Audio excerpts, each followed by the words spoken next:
જે રીતે આપણે વિચારીએ છીએ એવું કંઈ નથી થતું। કેટલીકવાર પરિસ્થિતિઓ અને લોકો અચાનક આપણા વિચારો અને અપેક્ષાઓથી સંપૂર્ણપણે અલગ થઈ જાય છે, જેનાથી આપણને સાવચેત રહેવાનો મોકો નથી મળતો, વિચારવાનો સમય નથી મળતો, અને તે આપણા પર ભારે પડે છે, કારણ કે મોટાભાગના લોકો એવા નથી હોતા જેવા તે દેખાય છે, અને મારી સાથે પણ કંઈક આવું જ બન્યું છે।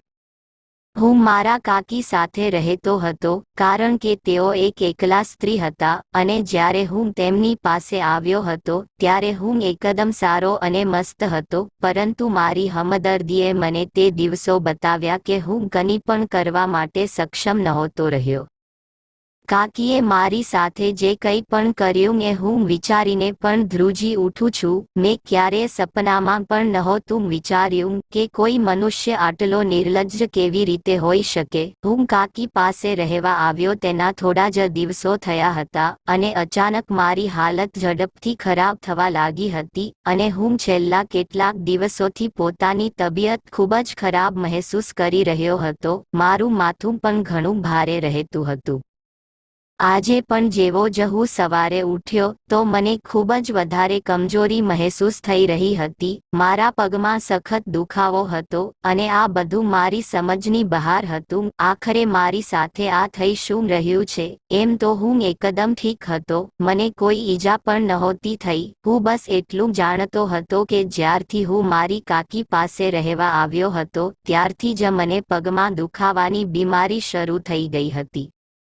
હું હિંમત કરીને ઊભો થયો અને હાથ મોઢું ધોઈને બહાર આંગણામાં આવતો રહ્યો। કાકી ઘરની સફાઈ કરી રહ્યા હતા। તે મારી સામે જોઈને હસ્યા અને મારી પાસે આવીને મારા કપાળ પર ચુંબન કર્યું અને બોલ્યા, "ઉઠી ગયો મારો રાજકુમાર?" અને પછી બાજુમાં પડેલા સોફા તરફ ઈશારો કર્યો અને કહ્યું, "અહીંયા બેસી જા, હું અત્યારે જ તારા માટે નાસ્તો લઈને આવું છું." કાકીનો અંદાજ અને વર્તન બિલકુલ મારી માં જેવું હતું। તે મને મારી માની જેમ જ પ્રેમ કરતા હતા। હું તેમના કહેવાથી બાજુમાં પડેલા સોફા ઉપર બેસી ગયો, અને કાકી નાસ્તો બનાવવા જતા રહ્યા। તેમને હસતા જોઈને મને પણ રાહત થઈ હતી, અને મેં ભગવાનનો આભાર માન્યો કે હવે મારા કાકી જીવન તરફ પાછા વળી રહ્યા હતા, અને હસવાનું અને વાત કરવાનું પણ શરૂ કરી દીધું હતું, અને આ બધું મારી માના બલિદાનને કારણે થયું હતું। તે મારા આવવાથી પહેલા જેવા થઈ ગયા હતા, નહીંતર થોડા દિવસો પહેલા થયેલી દુર્ઘટનાએ તેમના ચહેરાની હસી છીનવી લીધી હતી। એક એવી દુર્ઘટના જેણે કાકીની જીવવાની આશા જ ખતમ કરી નાખી હતી। કાકીના જવાન પુત્રના મૃત્યુએ તેમને અંદર સુધી હલાવીને રાખી દીધા હતા। કાકીના પુત્રના અચાનક મૃત્યુએ કાકીને પાગલ કરી દીધા હતા। મારા કાકીનો છોકરો થોડા મહિના પહેલા જ આ દુનિયા છોડીને જતો રહ્યો હતો। તેને ના તો કોઈ બીમારી હતી કે ના તો કોઈ તકલીફ હતી, પરંતુ સ્પષ્ટ વાત છે કે મૃત્યુ ક્યારે આવશે તેનો કોઈ નિશ્ચિત સમય નથી। જ્યારે જેનો સમય આવે છે ત્યારે તે ભગવાન પાસે જતો રહે છે, પણ આપણી જેવા મનુષ્યની અંદર એટલી ધીરજ ક્યાં છે? આપણે ધીરજ નથી રાખી શકતા, અને જે વ્યક્તિ જતી રહી છે તેની પાછળ રોઈ રોઈને પોતાને પાગલ કરી નાખીએ છીએ। આપણે એવું નથી વિચારતા કે ઈશ્વરે જે આપ્યું છે તેને લઈ પણ શકે છે। ગમે તેટલો શક્તિશાળી વ્યક્તિ કેમ ના હોય, તેણે ભગવાન પાસે પાછા જવું જ પડશે। મારા કાકી પણ તેમના પુત્રના મૃત્યુના દુઃખમાં પાગલ થઈ ગયા હતા, અને જોર જોરથી ચીસો પાડીને પોતાના પુત્ર માટે રડી રહ્યા હતા।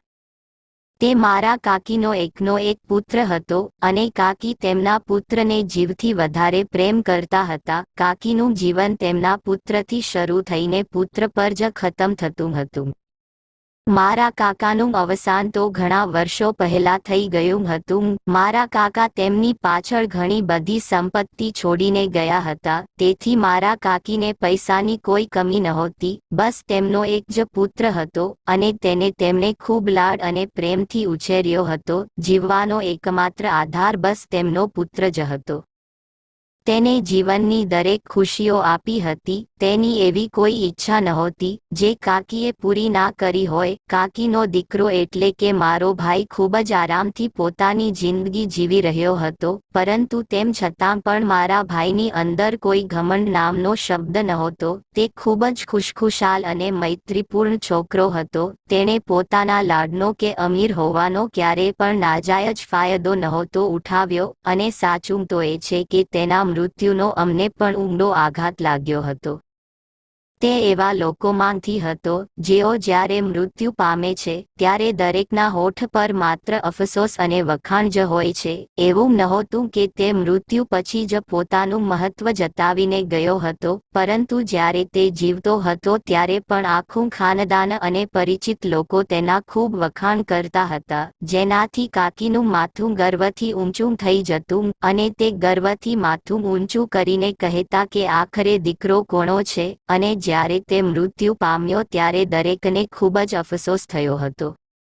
ત્યારે મારી મમ્મી કાકીની પાગલો જેવી હાલત જોઈ ના શકી અને તેણે મને કાકીને સોંપી દીધો હતો, જેથી કાકીનું દિલ પીગળી જાય અને કાકીમાં થોડી ધીરજ આવી જાય. આ રીતે હવે હું સંપૂર્ણપણે કાકી સાથે રહેવા લાગ્યો હતો. કાકી પણ શરૂઆતમાં તો મારી સામે તાકીને જોતા રહેતા અને મને સ્પષ્ટપણે મહેસૂસ થતું હતું કે જાણે તેઓ મને ખૂબ મુશ્કેલીથી સહન કરી રહ્યા છે. પરંતુ તેમ છતાં દરેક ક્ષણે મને સામે જોઈને તેઓ ધીમે ધીમે સારા થવા લાગ્યા હતા અને હવે મારું ખૂબ જ ધ્યાન રાખવા લાગ્યા હતા. મને તેમના પુત્રનો સામાન અને રૂમ પણ આપી દીધો અને પોતે મારી પાસે સૂવા લાગ્યા હતા. મને લાગી રહ્યું હતું કે તેઓ પોતાના પુત્રને ગુમાવ્યા પછી ખૂબ જ વધારે ડરવા લાગ્યા હતા, એટલે જ મારી સાથે સૂવે છે અને રાત્રે મને એકલો રૂમમાં નથી છોડતા. હું પણ કાકીની આ મમતા પર ખુશ થઈ ગયો હતો અને તેમને મારા રૂમમાં સૂવા દેતો હતો, પરંતુ અડધી રાત્રે જ્યારે મારી આંખ ખુલતી ત્યારે કાકી મને જાગેલા જોવા મળતા હતા, પરંતુ મને જાગેલો જોઈને તે હસતા રહેતા હતા. થોડા દિવસો તો ધીમે ધીમે આ જ રીતે વીતી ગયા. મારી ઊંઘ તો હવે ખૂબ જ ગાઢ થવા લાગી કે રાત્રે સૂતો તો હવે હું સવારે જ ઉઠતો અને જ્યારે હું સવારે ઉઠતો ત્યારે મારા પગ ખોટા પડી ગયા હોય એવું મહેસૂસ થતું હતું. શરૂઆતમાં મારી હાલતને મેં થાક સમજી લીધો હતો, જો કે હું વધારે પડતું ભારે કામ નહોતો કરતો, બસ બહાર નીકળીને મિત્રો સાથે ફરતો હતો અને હવે તો તે પણ છોડી દીધું હતું અને આખો દિવસ ઘરમાં પડી રહેતો. પરંતુ મારી હાલત સારી થવાને બદલે એવીને એવી જ હતી, બલકે વધુ પડતી ખરાબ રહેવા લાગી હતી. હવે તો મારા આખા શરીરમાં દુખાવો થવા લાગ્યો હતો. હું પરેશાન રહેવા લાગ્યો. કાકીને પણ કહ્યું, પરંતુ તેમને એવું કહીને ટાળી દીધું કે થાક લાગ્યો હશે, આરામ કરી લે.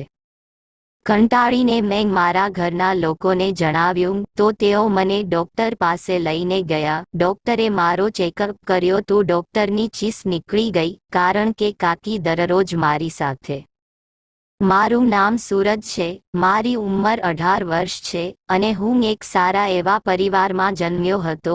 અમે 5 ભાઈ બહેનો હતા. મારા પિતાનો પોતાનો કપડાનો વ્યવસાય હતો, જેની આવકથી અમે સારી રીતે ગુજરાન ચલાવી શકતા હતા. મારા પપ્પા ફક્ત 2 જ ભાઈઓ હતા. મારા કાકાની સરખામણીએ મારા પિતાનો બિઝનેસ નાનો હતો અને અમે ભાઈ બહેન પણ વધારે હતા, પરંતુ પપ્પાએ તો પણ અમને ખૂબ જ સારી રીતે ખવડાવ્યું, પીવડાવ્યું અને ભણાવ્યા ગણાવ્યા. જ્યારે મારા કાકાનો એકનો એક પુત્ર હતો અને મારા કાકાના મૃત્યુના થોડા સમય પહેલા જ તેનો જન્મ થયો હતો. કાકાનું મૃત્યુ એક રોડ એક્સિડન્ટમાં થઈ ગયું હતું. કાકાના મૃત્યુથી કાકી ખૂબ જ વધારે ભાંગી પડ્યા હતા, પરંતુ તેમના પુત્રને જોઈને તેમનામાં જીવવાનો ઉત્સાહ જાગ્યો હતો.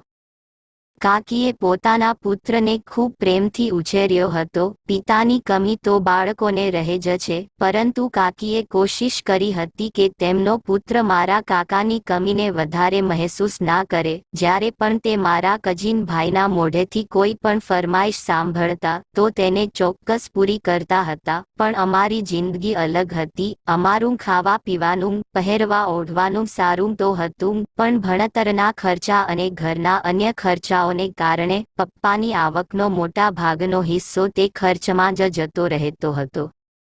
મારી માં થોડા પૈસા પણ બચાવી રહી હતી, જેથી કરીને પોતાના બાળકોના લગ્નના સમયે તેમને બીજાની સામે હાથ ના લગાવવા પડે. એટલા માટે જ અમે ભાઈ બહેનો અમારી ઈચ્છાઓને મર્યાદિત રાખતા હતા. પરંતુ અમારા કઝિન ભાઈની વાત અલગ હતી. કાકીનો તો જીવ નહોતો ચાલતો. બધી મિલકત પોતાના પુત્રની ઉપર એકવારમાં જ ન્યોછાવર કરી દીધી. કાકી અને મારી માં વચ્ચે ખૂબ જ સારી મિત્રતા હતી અને આમાં સૌથી મહત્વની બાબત મારી માતાનો મૈત્રીપૂર્ણ અને સહાનુભૂતિપૂર્ણ સ્વભાવ હતો. નહીતર કાકી પોતાનામાં જ ખોવાયેલા રહે એવા વ્યક્તિ હતા. તેમનું બધું ધ્યાન અને બધો પ્રેમ તો બસ પોતાના પુત્ર માટે જ હતો. તેમને કોઈથી કોઈ મતલબ નહોતો.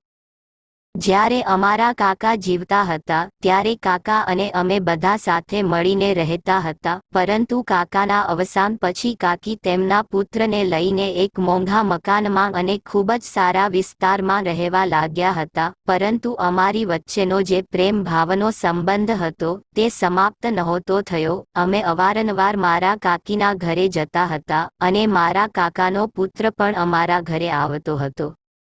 તે એક ખૂબ જ સારો અને સમજદાર છોકરો હતો, જેણે પોતાના પિતાના મૃત્યુ પછી મારા પિતાને જ પોતાના પપ્પા સમજી લીધા હતા અને તે તેની દરેક સમસ્યા મારા પિતાને પૂછતો અને તેમને દરેક પ્રોબ્લેમ જણાવતો હતો. મારી માને પણ તે માનો જ દરજ્જો આપતો હતો અને અમારી સાથે પણ તેનો સગા ભાઈ જેવો જ સંબંધ હતો.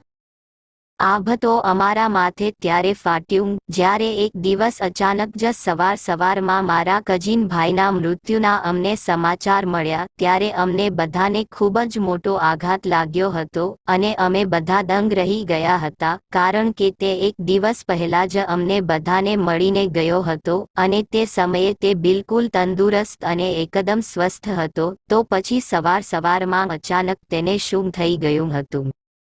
માનવીઓમાં એ તો નેચરલ છે કે જ્યારે આપણે કોઈના મૃત્યુના સમાચાર સાંભળીએ છીએ તો તેના મૃત્યુનું કારણ શોધવા લાગીએ છીએ. આપણને લાગે છે કે તે સૂતા મૃત્યુ પામ્યો છે તો ચોક્કસ તેની પાછળ કોઈ કારણ હશે. જો કે મૃત્યુ માટે કોઈ કારણ હોવું જરૂરી નથી.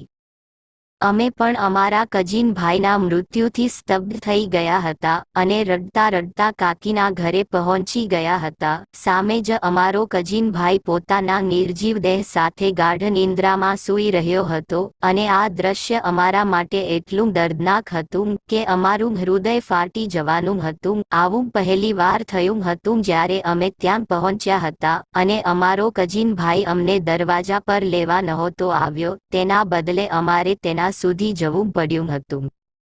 કાકીની જોરદાર ચીસો આખા ઘરમાં ગુંજી રહી હતી, જેના કારણે દરેકની આંખોમાંથી આંસુ વહી રહ્યા હતા. કાકીનો આઘાત અમારા બધાથી મોટો હતો. એ જ તો તેમના જીવવાનું એકમાત્ર કારણ હતું. અમે બધા પણ રડતા રડતા કાકી પાસે પહોંચ્યા અને અમારા કઝિન ભાઈના મૃત્યુ પાછળનું કારણ જાણવા લાગ્યા. ત્યારે કાકીએ રડતા રડતા કહ્યું કે રાત્રે તો એકદમ સારો હતો, તેણે મારી સાથે ખાધું પીધું પણ, અને પછી બોલ્યો કે મારી તબિયત થોડી સારી નથી લાગી રહી, હું આરામ કરવા માંગુ છું.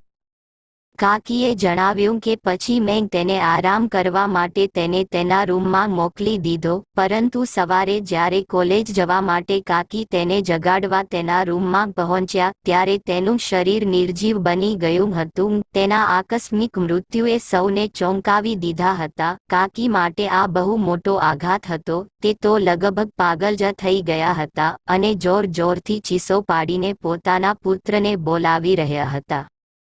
જ્યારે અમારા કઝિનના મૃતદેહને અંતિમ સંસ્કાર માટે લઈ જવામાં આવી રહ્યો હતો ત્યારે કાકી બેભાન થઈને પડી ગયા હતા. મારી માં પણ ખૂબ દુઃખી હતી અને મારા કાકીનું ધ્યાન રાખી રહી હતી. આજુબાજુના લોકો કાકી માટે અફસોસ કરી રહ્યા હતા. આટલી બધી જમીન, મિલકત અને કાકાનો ચાલુ ધંધો હવે કોના હવાલે કરશે, કારણ કે પતિનું તો પહેલા જ અવસાન થઈ ચૂક્યું હતું અને હવે જવાન પુત્ર જ એકમાત્ર સહારો હતો, એ પણ છોડીને જતો રહ્યો. લોકોની આવી વાતો ઉપર મારી મમ્મીને ખૂબ જ દુઃખ થયું. જેનો જવાન દીકરો છોડીને જતો રહ્યો હોય તેણે હવે તેની મિલકત અને સંપત્તિનું શું કરવું? સૌથી કિંમતી વસ્તુ તો સંતાન જ હોય છે. જ્યારે એ જ નથી રહી તો મિલકત અને સંપત્તિ શું કામની? એક માં માટે તો તેની આખી દુનિયા તેનું બાળક જ હોય છે, અને એ જ દુનિયા કાકીની છીનવાઈ ગઈ હતી. કાકીને ઘણા સમય પછી ખૂબ જ મુશ્કેલીથી હોશમાં લાવવામાં આવ્યા હતા, પરંતુ જેવા હોશમાં આવ્યા પછી તેમને પોતાના પુત્રને પોતાની પાસે ના જોયો તો તેઓ ઊંધી સીધી વાતો કરવા લાગ્યા હતા. ક્યારેક કહેતા હતા કે તેમના પુત્રને કોઈએ મારી નાખ્યો છે, અને ક્યારેક તે ચીસો પાડવા લાગતા કે તેમનો પુત્ર જીવિત છે, તેના રૂમમાં સૂઈ રહ્યો છે, જલ્દીથી તેને ઉઠાડીને લાવો, હું હમણાં જ તેના માટે નાસ્તો બનાવું છું. અમે બધા જાણતા હતા કે તેમની હાલત તો તેમના જવાન દીકરાના અચાનક મૃત્યુને કારણે આવી થઈ ગઈ હતી, એટલા માટે દરેકની આંખોમાંથી આંસુ વહી રહ્યા હતા. મારી માને જ્યારે આ જોયું તો તે પરેશાન થઈ ગઈ, કારણ કે અમે આખી જિંદગી કાકીની પાસે નહોતા રહી શકતા, અને હવે કાકી તેમના મોટા ઘરમાં એકલા કેવી રીતે રહેતા? અમારે લોકોને તો અમારા ઘરે જવાનું જ હતું, કારણ કે અમારું પોતાનું ઘર હતું. મમ્મીએ કાકીને અમારી સાથે આવવાનું કહ્યું, પણ તેઓ ના માન્યા. તેમણે કહ્યું કે હું આ જ ઘરમાં રહેવા માંગુ છું, કારણ કે ક્યારે પણ મારો પુત્ર અહીંને આવી શકે છે. કાકીની આવી વાતો સાંભળીને તેમને એકલા છોડવાનું બિલકુલ પણ મન નહોતું થઈ રહ્યું. પછી નક્કી કરવામાં આવ્યું કે અમારામાંથી કોઈ એકને કાકીની પાસે રોકાઈ જવું જોઈએ, જેથી તેઓ એકલા ના પડે અને તે તેમનું ધ્યાન રાખી શકે. મારી બહેનોને એકલી નહોતી મૂકી શકાતી, અને મોટો ભાઈ કાકી પાસે રહેવા માટે તૈયાર નહોતો, એટલા માટે ઘરના લોકોએ મને જ કાકી પાસે છોડી દીધો અને મને સમજાવીને જતા રહ્યા. શરૂઆતમાં તો કાકીનું વલણ એવું જ હતું, તે ઉઠતા બેસતા પાગલો જેવી હરકત કરતા હતા, ક્યારેક ચીસો પાડવા લાગતા તો ક્યારેક બડબડાટ કરવા લાગતા હતા. જ્યારે હું સામે હોઉં તો તે મને ખૂબ જ ખરાબ ધારીને જોવા લાગતા. એવું લાગતું હતું કે જાણે તેઓ મને અત્યારે જ કાચો જ ખાઈ જશે. તેમના પુત્રની જગ્યાએ મારું ત્યાં હોવું તેમને કદાચ બિલકુલ પસંદ નહોતું. હું કાકીના આ રીતે જોવાથી ડરી જતો હતો, પણ હું પોતાને સમજાવતો હતો કે કાકી પણ આ સમયે ખૂબ જ વધારે દુઃખી છે, તેમને કોઈ સહારાની જરૂર છે. જો હું પણ ડરીને પાછળ હટી ગયો અને તેમને એકલા છોડીને જતો રહ્યો તો પછી કાકીનું શું થશે? તે કોના સહારે જીવતા રહેશે? આ જ વિચારીને હું ધીરજ રાખતો હતો. મને તેમની પરવાહ પણ હતી. હું ઈચ્છતો હતો કે કોઈ પણ રીતે કાકી નોર્મલ થઈ જાય. જ્યારે તેમની તબિયત પહેલા જેવી સારી થઈ જશે તો પછી હું મારા ઘરે જતો રહીશ. એટલા માટે હું કાકીના દરેક ખરાબ વર્તનને સહન કરી રહ્યો હતો, અને હું તેમને દરેક રીતે મનાવવાની કોશિશ કરતો રહ્યો. તો કાકી પણ હવે થોડા બદલાવવા લાગ્યા હતા. હવે તે મારી તરફ ખાઈ જાય એવી નજરથી નહોતા જોતા, બલકે તે મને આંખોમાં ચમક સાથે જોતા રહેતા હતા. એવું લાગતું હતું કે જાણે તેઓ મને જોઈને ખૂબ જ ખુશ થઈ જાય છે. એક દિવસ તેઓ મને પકડીને તેમના પુત્રના રૂમમાં લઈ ગયા અને તેનો બધો કિંમતી સામાન ઉઠાવીને મને આપવા લાગ્યા. કાકીની અંદર આવેલા આટલા મોટા બદલાવથી હું આશ્ચર્યચકિત હતો, પણ મને એ વાતની ખુશી પણ હતી કે ચાલો મેં કાકીને દુઃખના દરિયામાંથી બહાર કાઢી લીધા છે. ધીમે ધીમે કાકી નોર્મલ થઈ રહ્યા હતા, જીવન તરફ પાછા ફરી રહ્યા હતા, અને મારું આ વિચારવું એકદમ સાચું પડ્યું હતું. કાકી ખૂબ જ સારા થવા લાગ્યા હતા. તે મારા માટે પોતાના હાથે ખાવાનું બનાવતા અને મને તેમની પાસે બેસાડીને ખાવાનું ખવડાવતા, અને તે મોટાભાગનો સમય મારી આસપાસ જ રહેતા અને બહાના બનાવીને મારા દરેક કામ કરતા. હું પણ કાકીના આ વર્તનથી ખૂબ જ ખુશ હતો કે ચાલો ધીમે ધીમે હવે કાકી સારા થઈ રહ્યા છે. પરંતુ હવે જો હું રાત્રે જાગતો તો કાકી પણ મને જાગતા મળતા હતા. મને કાકીની હજુ પણ ચિંતા રહેતી હતી. મને લાગતું હતું કે કદાચ હજુ પણ તે તેમના પુત્રને ભૂલી નથી શક્યા અને તેની યાદમાં રાત્રે જાગતા રહે છે, પણ કાકી મારા રૂમમાં મારી પાસે જ સૂતા હતા. થોડા દિવસો પછી મારી ઊંઘ ખૂબ જ વધારે ગાઢ થઈ ગઈ કે હું રાત્રે સૂઈ જતો, ત્યાર પછી સવારે જ મારી આંખ ખુલતી હતી, એ પણ કાકી જ્યારે ઉઠાડતા ત્યારે જ ઉઠતો હતો. મેં આ વાત પર વધારે ધ્યાન ના આપ્યું, કારણ કે મને એવું જ લાગતું હતું કે કદાચ દિવસભરના થાકને લીધે રાત્રે હું ગાઢ નિંદ્રામાં સૂઈ જઉં છું. પણ આટલી લાંબી ઊંઘ લીધા પછી પણ મારી તબિયત અચાનક ધીમે ધીમે બગડવા લાગી હતી. હું થાકેલો રહેવા લાગ્યો હતો અને જ્યારે હું સવારે ઉઠતો ત્યારે મારા પગ ખોટા પડી ગયા હોય એવું લાગતું હતું. હું તેને મારો થાક સમજી લેતો હતો અને પોતાની હાલતને અવગણતો હતો. હું પોતાની તરફથી સંપૂર્ણપણે આરામ કરવાની કોશિશ કરતો, પણ મને કોઈ ફાયદો નહોતો થઈ રહ્યો. હવે ધીમે ધીમે મારા ચહેરા પરની ચમક પણ ગાયબ થવા લાગી હતી. આંખો નીચે ડાર્ક સર્કલ પડવા લાગ્યા હતા. શરીર દિવસે ને દિવસે કમજોર થતું જઈ રહ્યું હતું. જો કે મારા કાકી મને સારું ખાવાનું આપી રહ્યા હતા. તે મને સૂતા પહેલા એક ગ્લાસ દૂધ પણ આપતા અને સવારે દૂધ, બ્રેડ, માખણ. ખબર નહીં નાસ્તાના ટેબલ પર બીજું શું શું હાજર રહેતું હતું. સાચું કહું તો મારી જિંદગી મારા કાકીના ઘરે પોતાના ઘર કરતાં પણ વધારે ऐश વૈભવ સાથે પસાર થઈ રહી હતી. પરંતુ તેમ છતાં પણ હું કમજોર થતો જઈ રહ્યો હતો અને આ વાત મને બિલકુલ પણ સમજાતી નહોતી. મેં એક દિવસ મારી આ પરેશાની મારા કાકીને જણાવી કે મને કંઈક અજીબ મહેસૂસ થઈ રહ્યું છે, કમજોરી પણ ખૂબ જ વધારે મહેસૂસ થઈ રહી છે. મારી વાત ઉપર કાકીએ ધ્યાનથી મારી સામે જોયું અને નામાં માથું હલાવીને કહ્યું કે એવું કંઈ નથી, એ તો ફક્ત તારો વહેમ છે. તું મિત્રો પાસે જાય છે તો રમતા રમતા થાકી જતો હોઈશ, આરામ કર, સારું થઈ જશે.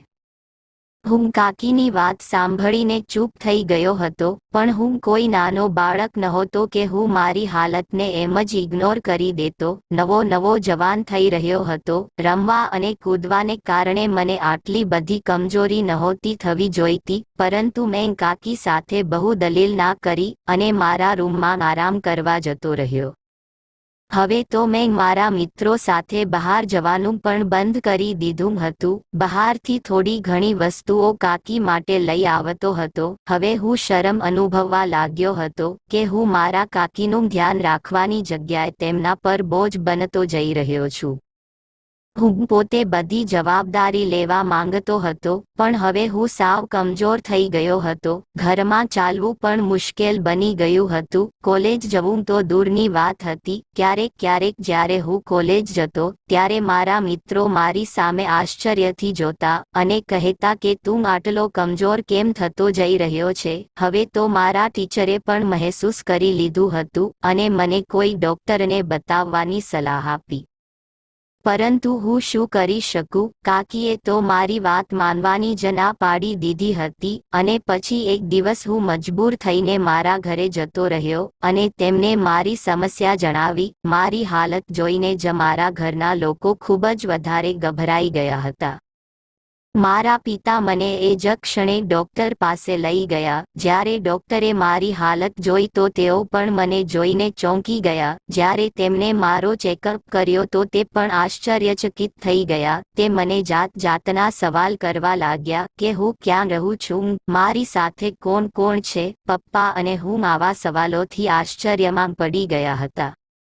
મેં ડોક્ટરને કહ્યું કે હું મારા કાકી સાથે રહું છું અને ઘરમાં માત્ર મારા કાકી સિવાય બીજું કોઈ નથી હોતું. ડોક્ટરે આ સાંભળીને આશ્ચર્યનો ઇઝહાર કર્યો અને મારી હાલતનું કારણ મારા પપ્પાને જણાવ્યું તો મને અને પપ્પાને બહુ મોટો ઝાટકો લાગ્યો હતો. પપ્પાનો ચહેરો ગુસ્સાથી લાલ થઈ ગયો હતો અને હું સ્તબ્ધ થઈ ગયો હતો. અમે બંને બાપ દીકરા માથું નમાવીને ઘરે પહોંચ્યા તો ઘરના લોકો અમારી રાહ જોઈ રહ્યા હતા.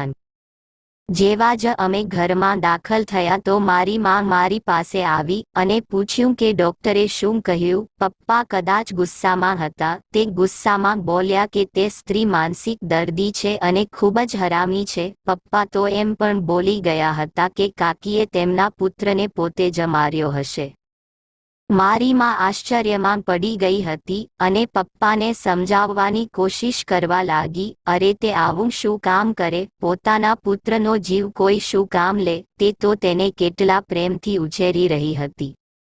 માની વાત ઉપર પપ્પા ગુસ્સે થઈ ગયા અને ઉલટો મારી માં સાથે જ ઝઘડો કરવા લાગ્યા કે આપણો કોઈ પણ બાળક ફાલતું નથી, જેથી તું તે સ્ત્રીનું દિલ બહેલાવવા માટે મારો પુત્ર તેને સોંપી આવી હતી. તને અંદાજો પણ છે તે સ્ત્રી આપણા પુત્ર સાથે શું કરી રહી હતી?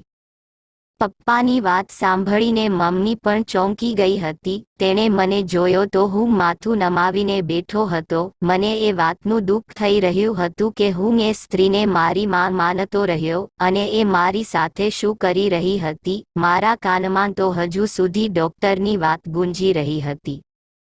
ડોક્ટરે પપ્પાને કહ્યું હતું કે મને સ્લો પોઈઝન આપવામાં આવી રહ્યું છે, જેના કારણે મારી આ હાલત થઈ ગઈ છે અને હું ધીમે ધીમે મૃત્યુ તરફ જઈ રહ્યો છું. ત્યારે મને ખબર પડી કે હવે હું કેમ રાત્રે ગાઢ નિંદ્રામાં સૂવા લાગ્યો હતો અને કાકી કેમ મને દરરોજ સૂતા પહેલા એક ગ્લાસ દૂધ આપવાનું ક્યારેય નહોતા ભૂલતા. જ્યારે પપ્પાએ મારી મમ્મીને જણાવ્યું તો તે આઘાતમાં એક ખૂણામાં બેસી ગઈ હતી. જો હું ઘરમાં આવીને કોઈને ના જણાવતો તો હું ચોક્કસ એક દિવસ ખામોશીથી આ દુનિયામાંથી જતો રહ્યો હોત અને મારા માતા પિતાને મારા મૃત્યુનું કારણ પણ ખબર ના પડી હોત. મારી માં મારી હાલત જોઈ જોઈને રડી રહી હતી અને મારી સામે માફી માંગી રહી હતી કે મને માફ કરી દે. હું ના સમજ હતી કે તે સ્ત્રીને સમજી ના શકી અને તને તેના હવાલે કરી દીધો.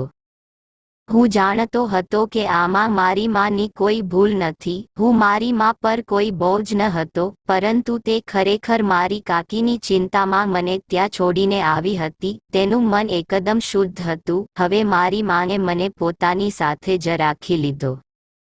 પછી એક દિવસ હું પપ્પા અને મારી માં મારો સામાન લેવા મારા કાકીના ઘરે પહોંચી ગયા. પપ્પાએ કાકી સાથે ઝઘડો કર્યો અને તેમને ખરું ખોટું સંભળાવ્યું કે તેઓ પોતાનો જવાન પુત્ર તેના હવાલે કરીને ગયા હતા અને તેમણે તેનું શું કર્યું.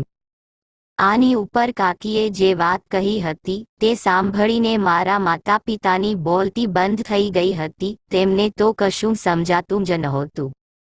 કાકી ગુસ્સામાં ચીસો પાડીને કહેવા લાગ્યા કે તમે લોકોએ મારા પ્રત્યે સહાનુભૂતિથી નહીં પણ મારી સંપત્તિના લોભથી તમારા પુત્રને મને સોંપ્યો હતો. તમે લોકોએ મારા પુત્રને પણ તમારી સાથે સામેલ કરી લીધો હતો. તે હંમેશા તમારા લોકોના ગુણગાન કરતો હતો. તમે લોકોએ વિચાર્યું હશે કે આવું કરીને તમે મારી બધી સંપત્તિને હડપી લેશો. તે ના જાણે શું શું બોલી રહ્યા હતા. ત્યારે અમને ખબર પડી કે કાકીના દિલમાં અમારા માટે કેટલી નફરત ભરેલી હતી.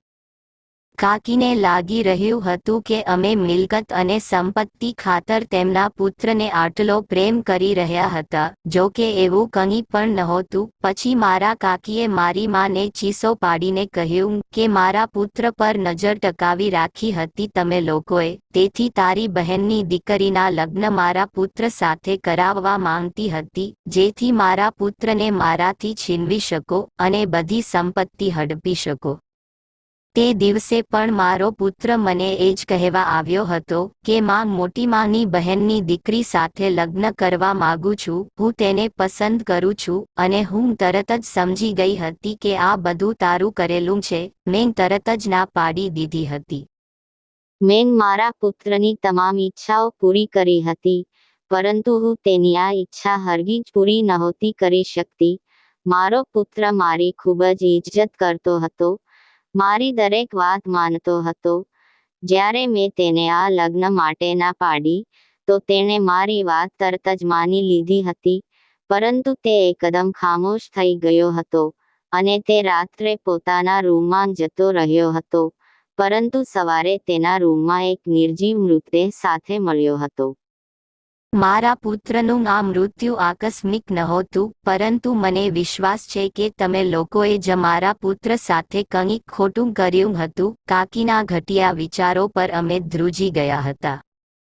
મારી માએ જ્યારે મને કાકીના હવાલે કર્યો હતો કે આજથી આ તારો પુત્ર છે, તો કાકીને વધુ ખાતરી થઈ ગઈ હતી કે અમે ખરેખર તેમની પાસેથી સંપત્તિ પડાવી લેવા માંગીએ છીએ, તેથી જ તેમના ઘરમાં અમારા પુત્રને આપી રહ્યા છીએ. તે પહેલા તો ચૂપ રહ્યા, પણ પછી તેમણે વિચાર્યું કે જો અમે લોકો તેમના પુત્રને છીનવી શકીએ છીએ, તો તે પણ અમારા ઘરનો જવાન પુત્ર તેમની પાસેથી છીનવી શકે છે, અને તેથી જ તેમણે મારી સાથે આવી ખરાબ હરકત કરી હતી. પપ્પાએ ગુસ્સામાં કહ્યું કે અમને તારી સંપત્તિનો કોઈ લોભ નથી. જે મૃત્યુ પામ્યો તે ફક્ત તારો પુત્ર જ નહીં, બલકે મારા ભાઈની છેલ્લી નિશાની પણ હતો. પપ્પાએ કહ્યું કે અમે આવી સંપત્તિને ધિક્કારીએ છીએ જેના માટે કોઈ નિર્દોષનો જીવ લેવો પડે. પપ્પા અને મમ્મી બધો સામાન લઈને ઘરે પાછા આવતા રહ્યા અને કાકીને એકલા છોડી દીધા. આખું ઘર મારી આસપાસ ભેગું થઈને મારું ધ્યાન રાખી રહ્યું હતું. બધાને મારા મૃત્યુનો ડર હતો. બધા મારી સંભાળ રાખી રહ્યા હતા અને ડોક્ટરના કહ્યા મુજબ મને સમયસર દવાઓ આપતા હતા. હવે હું ધીમે ધીમે સ્વસ્થ થવા લાગ્યો હતો, પરંતુ મને હજુ મારા કાકીનો ખ્યાલ આવતો હતો. મને તેમનું એ છુપાઈને રડવું યાદ આવતું હતું કે કેવી રીતે તે પોતાના પુત્રના દુઃખમાં છુપાઈને રડતા રહેતા હતા. હું તો તેમને મારી માં માનવા લાગ્યો હતો અને તેમની સાથે રહીને હું તેમને પ્રેમ કરવા લાગ્યો હતો. હું તેમને મારી માં સમજવા લાગ્યો હતો. હું જેવો જ સ્વસ્થ થયો કાકી પાસે ફરીથી પહોંચી ગયો હતો અને મને જોઈને કાકીએ મારી સાથે જે કર્યું હતું એનો પસ્તાવો થઈ રહ્યો હતો. તે ખૂબ જ કમજોર અને બીમાર લાગી રહ્યા હતા. મેં તેમનો હાથ પકડીને તેમને મારી સાથે આવવા કહ્યું. મેં કાકીને કહ્યું કે તમે પોતાની બધી સંપત્તિ અને મિલકત ગરીબોમાં વહેંચી દો અને ગરીબો માટે એક મોટી હોસ્પિટલ બનાવી દો, જેમાં ગરીબોની મફતમાં સારવાર કરવામાં આવે. બની શકે આવું કરવાથી તમારા પુત્રની આત્માને શાંતિ મળે અને તેમના મનને પણ શાંતિ મળશે. મને તમારી સંપત્તિ અને મિલકત નો કોઈ લોભ નથી. મારી વાત સાંભળીને કાકીની આંખમાં આંસુ આવી ગયા હતા અને મારી માફી માંગવા લાગ્યા. તેમને પોતાના કરેલા વર્તન ઉપર પસ્તાવો થવા લાગ્યો હતો. મેં માં સમજીને મારા કાકીને માફ કરી દીધા. તેમણે તેમની મિલકતનો અડધો હિસ્સો મને આપવાનું કહ્યું, પરંતુ મેં ના પાડી દીધી. ત્યાર પછી કાકીએ પોતાની બધી મિલકત અને સંપત્તિ ગરીબોમાં વહેંચી દીધી હતી અને પોતાના પુત્રના નામની એક હોસ્પિટલ બનાવી અને તેમાં ગરીબોની મફતમાં સારવાર થવા લાગી. હવે કાકી અમારી સાથે જ રહે છે. તેમના ચહેરા ઉપર સાચી ખુશી દેખાય છે, જેને જોઈને મારા દિલને ઘણું સુકૂન મળે છે. મારા ઘરના લોકોએ પણ કાકીને માફ કરી દીધા છે અને અમે બધા લોકો હવે હળી મળીને રહીએ છીએ. તો દોસ્તો, આ વાર્તા તમને કેવી લાગી કોમેન્ટ કરીને જરૂર જણાવો. પસંદ આવી હોય તો પ્લીઝ લાઈક કરો. ચેનલ પર નવા હો તો ચેનલને સબસ્ક્રાઇબ કરો અને હા, નોટિફિકેશન બેલને જરૂર દબાવો જેથી આગલી અપડેટ સૌથી પહેલા તમને મળે. આ સાથે મળશું નવા વિડીયોમાં. ત્યાં સુધી બધા દર્શક મિત્રોને જય ભારત, જય જવાન, જય માતાજી.